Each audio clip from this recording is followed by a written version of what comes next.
তো hey guys, আসসালামু আলাইকুম। আজকে আমার ডে 2। তো গাইস, আজকে আমি একটু ঘোরাফেরা করব গাড়ি নিয়ে। আর আপনারা সবাই দেখতে থাকবেন আর সবাই সাপোর্ট করবেন। আমি কোথায় যাচ্ছি এবং দেখবেন আপনারা সবাই। প্রথমে আমি যাচ্ছি আমার এক্স শ্বশুর বাড়ির সাইডে গিয়ে হরন টরন মারবো এখন ঠিকছে।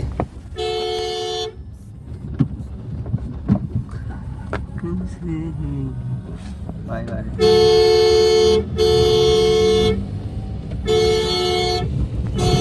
তো বাঙালি ভাষায় ফতা, আমার মনে হয় তারা ফতা উতা খাইয়া আর নিরাই ঘুমাইতেছেন। আমার ওড়ানোর কোনো শব্দ দিচ্ছেন না তারা, কারণ আমি একটু তারা লগে একটু মজা টজা করলাম, ওইখানে ওড়ান টড়ান দিয়ে আবার চলে আসলাম। আমি চিরাকুড়ির রাস্তা দিয়ে ডাইরেক্ট সিধা আমার বাড়িতে চলে আসলাম। গাইস, এতটুকু পর্যন্ত আপনারা যদি একটু মায়া দেওয়া হয় তাহলে আপনারা সবাই একটু আমাকে সাপোর্ট করবেন আর শেয়ার করবেন, ভিডিওটা লাইক করবেন, কমেন্ট করবেন।